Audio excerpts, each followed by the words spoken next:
আমাদের সম্ভব হলো আমাদের এখানকার বিধায়ক ডক্টর ব্রজকিশোর গোস্বামীর কাছে আমরা আমাদের স্কুলের অবস্থা তো খুব খারাপ। আমাদের স্কুলটা প্রত্যন্ত গ্রাম এলাকায়, এখানে প্রায় 75%ই আদিবাসী তপশিলি জাতিভুক্ত ছাত্রছাত্রীরা আসে। বিধায়ক তহবিলে ভাটা পড়লেও শিক্ষা দপ্তর থেকে উন্নয়নের জোয়ার এলো শান্তিপুরের 2 পিছিয়ে পড়া স্কুলে। শিক্ষা দপ্তরের থেকে টাকা মঞ্জুর করিয়ে 2টি গ্রামীণ বিদ্যালয়ে করা হলো বেশ কিছু আধুনিক সংস্করণ। শান্তিপুর শহরের 24 নম্বর ওয়ার্ডে অবস্থিত হলেও কৃষি এবং শ্রমিক পরিবার থেকে ছাত্রছাত্রী আশা তুষ্টলাল বিদ্যালয়ের সম্প্রতি চুরি এবং বিদ্যালয়ের মধ্যে বহিরাগতদের আনাগোনা, নানান অসামাজিক কাজকর্মের জন্য একটি প্রাচীরের দরকার ছিল, যা বিদ্যালয় কর্তৃপক্ষ বিধায়কের কাছে আবেদন করে এই প্রাচীরটি করে দেওয়ার জন্য শান্তিপুর বিধায়ক ব্রজকিশোর গোস্বামী শিক্ষা দপ্তর থেকে অনুমোদন করে 10 লক্ষ টাকা নিয়ে আসেন। বর্ষাকাল কাটলেই সেই কাজ শুরু হবে, এমনটাই জানালেন তিনি। শান্তিপুর পৌরসভার এক্সিকিউটিভ এজেন্সি এই কাজটি রূপায়িত করবে বলেই জানা গিয়েছে। অন্যদিকে ব্লকের বাবলা পঞ্চায়েতের মোল্লাবের বাঘাযতীন বিদ্যালয়, এই বিদ্যালয়টি স্থানীয় মানুষের কাছে গুরুত্ব অপরিসীম। বহু দূর দূরান্ত থেকে ছেলেমেয়েরা পড়তে আসে বিদ্যালয়ে। 2টি বিদ্যালয়ের পক্ষ থেকে বিধায়কের কাছে এই প্রাপ্তি স্বীকার করে কৃতজ্ঞতা প্রকাশ করেন এবং অন্যান্য বিভিন্ন প্রয়োজনীয়তা জানান। তবে বিধায়ক কথা দিয়েছেন এক এক করে সমস্ত উন্নয়ন সম্ভব হবে, শুধু একটু সময় লাগবে। এর আগে শান্তিপুর দ্বারিকানাথ স্কুলে বিজ্ঞান বিভাগ তৈরি করার ক্ষেত্রে একটা বড় ভূমিকা ছিল, ঠিক তেমনই সূত্রাগড় গার্লস হাই স্কুলে তাদের একটা দাবি ছিল মুক্তমঞ্চের, সেটাও আমি করে দিয়েছি। ওরিয়েন্টালে তাদের একটা আলোর প্রয়োজন ছিল, করে দিয়েছি। শিক্ষা দপ্তর থেকে কাজ করাটাও বিধায়কের একটা ভূমিকা হয়েছে বড়। যদি সার্বিকভাবে দেখা যায় তাহলে সব মিলিয়ে শুধু স্কুলগুলোতেই আমি প্রায় 1 কোটি টাকার উপরে কাজ করেছি, কারণ বিধায়ক হওয়ার পর স্থির করেছিলাম শিক্ষায় সমাজ গঠন করে আজকে ছাত্রছাত্রীরা আগামী ভবিষ্যৎ। স্কুলটা দীর্ঘদিন সংস্কারের অভাবে যে প্লাস্টার আমাদের একটা উপরে একটা বিল্ডিং ইনকমপ্লিট হয়েছিল, তা আমরা বিধায়কের কাছে যে একটু ওই ব্যাপারটা নিয়ে একটু বলেছিলাম। উনি এসে দেখেও গিয়েছিল, বলেছিল দেখো ফান্ডে তো আমার এত টাকা আমার বিভিন্ন রকম কাজের ভিতরে থাকতে হয়, দিতে পারবো না, তবে আমি চেষ্টা করব। যা আমরা একটা প্ল্যান এস্টিমেট করে দিয়েছিলাম, উনি ওনার ফান্ডের থেকে এবং এই শিক্ষা দপ্তরে প্রতিনিয়ত যোগাযোগ করে বর্তমানে আমরা 4,85,592 টাকার একটা স্যাংশন পেয়েছি। তা এটা আমরা অত্যন্ত খুশি। আমরা ঘরটা ক্লাসটা যদি ঠিকঠাক করতে হবে আমাদের ছাত্রছাত্রী বসার, মানে ইনার যেগুলো আছে ভেতরে এগুলো হয়ে যাবে। হ্যাঁ, ভেতরে এগুলো মোটামুটি হয়ে যাবে। আমাদের এখনও 2 সাইডে প্লাস্টারের দীর্ঘদিন ধরেই ঘর করাই আছে, প্লাস্টার হয়নি। এতে আমাদের ঘরের অনেক ক্ষেত্রে ভগ্নাংশ মতো মানে ফাটলও দেখা যাচ্ছে। তো আমরা বিধায়ক বলেছে ঠিক আছে আপনারা এটা করেন, আমি সব দেখছি। আমার পরবর্তীতে আমি যাতে এই স্কুলটা পূর্ণাঙ্গভাবে সুন্দরভাবে করতে পারি তার জন্য আমার প্রচেষ্টা থাকবে। এর আগে কোনো বিধায়কের কাছ থেকে পেয়েছিলেন কোনো সহযোগিতা? এর আগে বিধায়ক আমি তো পরপরে আমি এইবার নিয়ে 2বারে আছি। এখানে অরিন্দম মানে একটা ঘরের সংস্কারের জন্য কিছু দিয়েছিল আগের বিধায়ক। আর আগে এমপি তাপস মণ্ডল ছিল, একটা প্রাচীর নির্মাণটা করেছিল। আচ্ছা, আর এই মূর্তি কি কেউ কোনো ব্যক্তিগত উদ্যোগে হয়েছে? মূর্তিটা ব্যক্তিগত উদ্যোগে হয়েছে, একজন এটা দান করে। স্কুলেরই কি ছাত্রী উনি? সাথী দেবনাথ বলে লেখা রয়েছে। স্কুলের ছাত্রী নয়, শান্তিপুরের বাড়ি একজন ভদ্রমহিলা। আমি এই ধরনের আমরা একটু বলেছিলাম, তো উনি বলেছিল ঠিক আছে আমি এই মূর্তিটা যা খরচ হয় আমি বহন করে দেবো।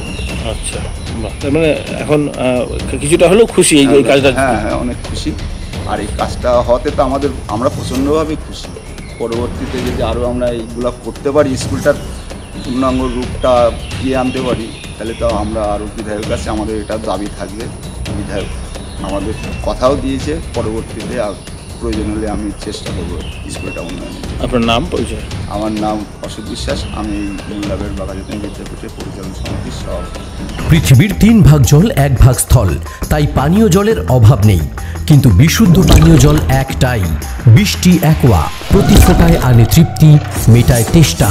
বৃষ্টি অ্যাকোয়া, বিশুদ্ধ পানীয় জল। দাদা আমরা জানি যেটা, সেটা হচ্ছে বিধায়ক তহবিল থেকে বেশ কিছু ডেভেলপ হয়, তো সেক্ষেত্রে তো সব সম্ভব হয় না। তো আমি শুনলাম যে স্কুল থেকে ওরা সঠিকভাবে আমি এখনো জানতে পারিনি, শুধুমাত্র ফোনে কথা হলো যে একটা বড় টাকা দুটো, তুষ্টলাল এবং মোল্লাবের বাঘাযতীন বিদ্যাপীঠ, যেটা দুটোই পিছিয়ে পড়া স্কুল হিসাব মতো, তারা একটা বড় সড়ো টাকা সহযোগিতা পাচ্ছে। কি কারণে, কিভাবে? শান্তিপুরের মানুষ বিধায়ক ব্রজকিশোর গোস্বামীকে কিভাবে মূল্যায়ন করবে আমি জানি না, কিন্তু আমি এটুকু বলতে পারি যে আমি সকাল থেকে সন্ধ্যে অবধি, সন্ধ্যে থেকে রাত অবধি কাজ করি। শুধুমাত্র বিধায়ক তহবিলের যে টাকা, সেই টাকা দিয়ে শান্তিপুরের যে রিকোয়ারমেন্ট তা করা সম্ভব নয়। যেমন বাগাছড়া স্কুলে সায়েন্স ডিপার্টমেন্ট চালু করার ক্ষেত্রে এবং ল্যাব আনার ক্ষেত্রে এবং মাইনরিটি ডিপার্টমেন্ট থেকে বিল্ডিং করার ক্ষেত্রে আমার একটা বড় ভূমিকা ছিল। আজকে তুষ্টলাল স্কুলের পাঁচিল যুগ যুগ ধরে কেউ করতে পারেনি। আমি কাউকে ছোট করছি না, ছোট বড় করার জন্য বক্তব্য আমি রাখি না। তারা আমার কাছে আবেদন করে যে এই পাঁচিলটা আপনি করেন, আমি কিন্তু এই টাকাটা শিক্ষা দপ্তর থেকে নিয়ে এসেছি। ওয়ার্ক অর্ডার হয়ে গেছে, বর্ষা চলছে, বর্ষাটা থেমে গেলে কাজ শুরু হবে। এক্সিকিউটিভ এজেন্সি শান্তিপুর পৌরসভা। কত টাকা?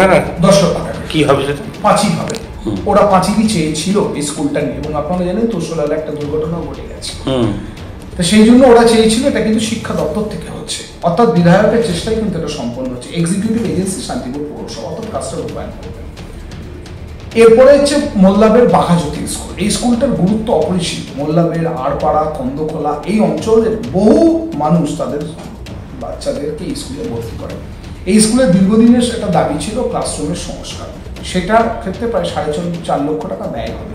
আমরা সেটা ইঞ্জিনিয়ার দিয়ে এস্টিমেট করিয়ে আমরা সেটা শিক্ষা দপ্তরে পাঠাই। আমি শিক্ষা দপ্তর পাঠানোর সঙ্গে সঙ্গে কিছুদিনের মধ্যে অ্যাডমিনিস্ট্রেটিভ অ্যাপ্রুভাল হয়ে গেছে।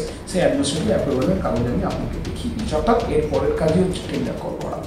এই যে কাজগুলো হচ্ছে, এই কাজগুলো কিন্তু সার্বিকভাবে একটা বিরাট বড় উন্নয়নের জোয়ার করে। যেমন দ্বারিকানাথ স্কুল, দ্বারিকানাথ স্কুলের ক্ষেত্রে একটা বিজ্ঞান বিভাগ চালু করার ক্ষেত্রে একটা বিরাট বড় ভূমিকা ছিল। ঠিক তেমনি সূত্রাগড় গার্লস হাই স্কুলে তাদের একটা দাবি ছিল ওপেন বলছে, সেটা আমি পালন করছি। ওরিয়েন্টালে একটা তাদের আলোর একটা প্রয়োজনীয়তা ছিল, সেটা করতে পেরেছি।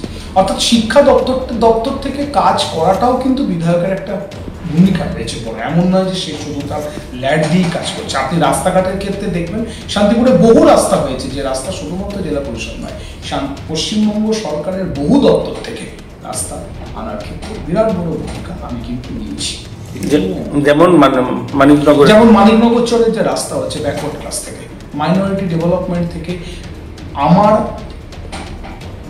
বিধানসভা ক্ষেত্রে প্রথম একটি মাইনরিটি স্কুলে স্মার্ট রুম ক্লাসরুম হচ্ছে।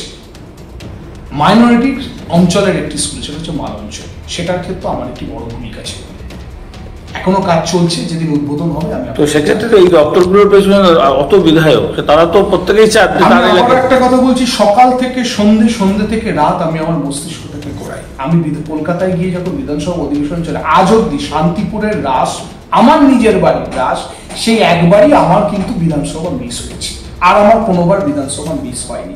বিধানসভাকে ব্যবহার করতে হবে। ব্যবহার শব্দটা কেন বললাম, আপনি মেনশন করুন, আপনি বিধানসভায় আলোচনা করুন, বিধানসভায় প্রশ্নোত্তর পর্বে অংশগ্রহণ করবে, এবং বিধানসভা শেষ হওয়ার পরে এমএলএ হোস্টেলে বসে থেকেও আমি ভাবি যে কোন দপ্তরে গিয়ে করে আনা যায়, কিভাবে আনা যায়, সেই কাজগুলো করেছি। এটা তার বিষয়। যদি আপনি শুধুমাত্র শিক্ষা দপ্তর ভাবেন, তাহলে সবকিছু দিয়ে দেখতে গেলে প্রায় 1 কোটি টাকার কাজ আমি শুধুমাত্র স্কুলগুলিতেই করেছি। 1 কোটি টাকার ঊর্ধ্বের কাজ স্কুলগুলিতেই করেছি, তার প্রতি আনন্দ দিতে পারবো। আজকে আপনারা জানেন যে মোল্লাবের অঞ্চলে একটি সমবায় ব্যাংক আছে, সেখানে একটি দুর্ঘটনা ঘটেছে, সেই সমবায় ব্যাংকটা বন্ধ হয়ে পড়েছিল। আমি সমবায় ব্যাংকটা বন্ধ হয়ে পড়ে আছে, কেন বন্ধ হয়েছে, কি জন্য বন্ধ হয়েছে ভাবার কোনো দরকার নেই। এটা আপনার প্রশ্নের মধ্যে পড়ে না, কিন্তু এটা জানার দরকার। আপনি কি এটা নিয়ে খবর করার দরকার। আজকে সাধারণ মানুষ যারা এসবের মধ্যে নেই, তাদের টাকাটা কি করে তুলবে। আজকে 24 তারিখ মাননীয় মুখ্যমন্ত্রী মমতা বন্দ্যোপাধ্যায়কে সরাসরি আমি জানিয়েছিলাম 21 তারিখে জানাবার সাথে সাথে উনি বললেন সামনের সপ্তাহে খুলতে হবে। 24 তারিখ মঙ্গলবার আমাদের বিধানসভা সেশন শেষ দিন ছিল, এই বাদল অধিবেশনে 24 তারিখ মঙ্গলবার সেটা খোলা হয়েছে। আজকে আমি সমস্ত গ্রাহকদের নিয়ে আমি অলরেডি মিটিং করছি। এই কাজগুলো কি কোনো মানুষের ধারে আমি কথা বললাম, মানুষের কাছে যদি পৌঁছায়, সাধারণ মানুষ যদি পুনরায় আমাকে ভালোবাসা আশীর্বাদ দেয়, আমি মানুষের জন্য কাজ করতে চাই। কারণ যারা ওই ব্যাংকের গ্রাহক, তারা কিন্তু তৃণমূল, সিপিএম, বিজেপি, কংগ্রেস বোঝে না, তারা বোঝে পরিষেবা। আমি পরিষেবা দেওয়ার বিধায়ক হতে চাই, আমি মানুষের বিধায়ক হতে চাই। আমি এটুকুই বলবো, কোনো ছোট্ট কাজ বা বড় কাজ করে পাবলিসিটি না। মোল্লাবের বা তুষ্টলালে করে হয়তো ভোট ব্যাংক বাড়বে না, কিন্তু স্কুলটা দরকার আছে, এটুকু করতে পারি। আপনি একদিন খবর করেছিলেন এই তুষ্টলালে যে মাত্র 2জন না 3জন মাধ্যমিক, সেই দিনে আমি প্রতিজ্ঞা করেছিলাম যে আপনাকে আমি এই নিউজটা একদিন করতে বলবো, বা আমার আনন্দ এখানে যে আপনি নিজে এটা করতে এসেছেন, এতেই আমি খুশি। কি মঞ্জুর হয়েছেন বিধায়ক, কিছু করেছেন শুনলাম। হ্যাঁ, আমরা বিদ্যালয়ের তরফ থেকে প্রথমেই আমি আমাদের যে বিধায়ক, প্রিয় বিধায়ক ব্রজকিশোর গোস্বামী মহাশয়কে ধন্যবাদ জানাই। এবার কি কারণে ধন্যবাদ জানাই আমি বলছি। উনি নির্বাচিত হওয়ার পরে আমরা বিদ্যালয়ের তরফ থেকে ওনার কাছে যাই। আমাদের বিদ্যালয় একেবারে প্রান্তিক এলাকায় এবং এখানে বিশেষ করে এসসি এবং এসটি ছেলে মেয়েদের আধিক্যই বেশি। সেই সঙ্গে গ্রামীণ, শহরের মধ্যে হলেও গ্রামীণ একটা এলাকা, এখানকার শ্রমিক, কৃষক সব সেই পরিবারের ছেলেমেয়েরাই পড়ে। বিদ্যালয়ে দীর্ঘদিন ধরেই কিছু চুরি এবং বাইরের কিছু ছেলের উৎপাত, নিরাপত্তাহীনতায় ভুগছিল। আমরা পুলিশেও কমপ্লেন করেছিলাম।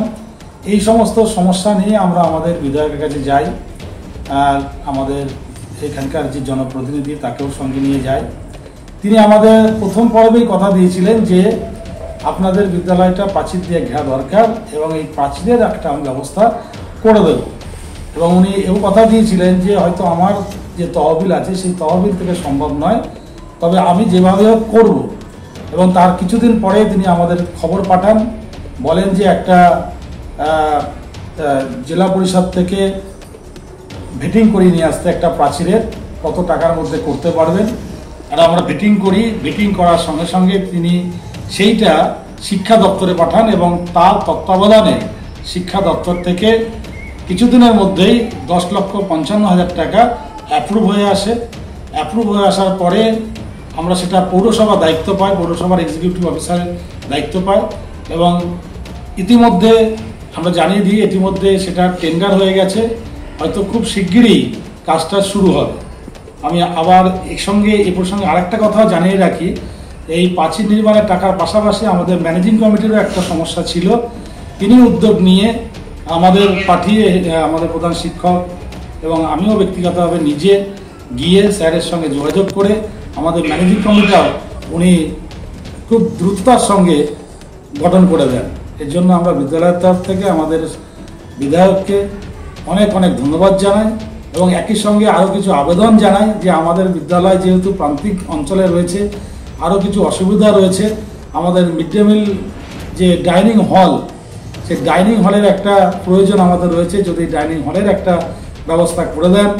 এবং আমাদের যেহেতু কোয়েড স্কুল, একটা মেয়েদের ভেন্ডিং মেশিন অসুবিধা হয়, ভেন্ডিং মেশিন এবং তীব্র গরম এখন বাড়ছে, যদি একটা ঠান্ডা পানীয় জলের ব্যবস্থা করতে পারেন আমরা ভীষণভাবে উপকৃত হব। আপনার নাম পরিচয়? আমার নাম পিন্টু দেবনাথ, বিদ্যালয়ের সহশিক্ষক। নদিয়ার সবথেকে বড় English medium school JRS public school প্রায় 35 বিঘা জমির ওপর গড়ে উঠেছে বিশাল ক্যাম্পাস। নার্সারি থেকে শুরু করে উচ্চ মাধ্যমিক, ITI college, law college, BEd college, ভর্তি চলছে জেআরএস পাবলিক। ব্যালকনি বা সিঁড়ির রেলিং, মডিউলার কিচেন বা ড্রয়িং রুম, এক কথায় আপনার স্বপ্নের বাড়িকে করে তুলুন আরো সুন্দর।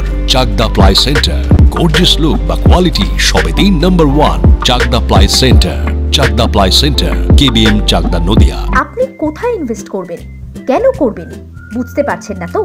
সঠিক গাইডলাইন পেতে আজই আসুন নদিয়ার চাকদাতে নিবেদিতা প্রাইভেট লিমিটেডে। Nivedita private limited marketing and distribution service, ঠিকানা KC Dutta road, Uttar Ghoshpara, Chakdah, Nadia. Chakdah aluminium centre, ply, কাঁচ, laminates, kitchen fittings, door lock, window ও অ্যালুমিনিয়ামের খুচরো ও পাইকারি বিক্রেতা। Chakdah aluminium centre, Purbalalpur 50 number রেলগেটের পাশে, চাকদা, নদিয়া। হোমওয়ার্কটা করেছো? হ্যাঁ স্যার। এ বাবা, ভুল করেছো কেন? চোখে কেমন ঝাপসা দেখছি, লিখতে আর পড়তে খুব সমস্যা হচ্ছে। চাকদার মডার্ন অপটিক্স থেকে ভালো চোখের ডাক্তার দেখিয়ে নাও। প্রতিদিন প্রকৃত চোখের ডাক্তার ও দৃষ্টি বিশেষজ্ঞ মডার্ন অপটিক্স, চাকদা। নদিয়া জেলার সবথেকে বড় বিল্ডার্স চাকদার মা মনসা বিল্ডার্স, রড ও সিমেন্টের পাইকারি ও খুচরো বিক্রেতা। মা মনসা বিল্ডার্স, পদ্মবিলা, চাকদা, নদিয়া। ভাবছেন 3 স্টার ক্যাটাগরিতে কাটাবেন? রুম রে মাত্র 1500 টাকা থেকে স্টার, খাওয়া দাওয়া রিজনেবল প্রাইস। নদিয়ার একমাত্র 3 স্টার ক্যাটাগরি হোটেল এনবি সোনার বাংলা হোটেল, কল্যাণী এইমসের ঠিক উল্টো দিকে, কল্যাণী, নদিয়া। স্যামসাং, জিও, রিয়েলমি, নদিয়ার একমাত্র অথরাইজড ডিস্ট্রিবিউটর ঘোষ কমিউনিকেশন, থানার মোড়, চাকদা।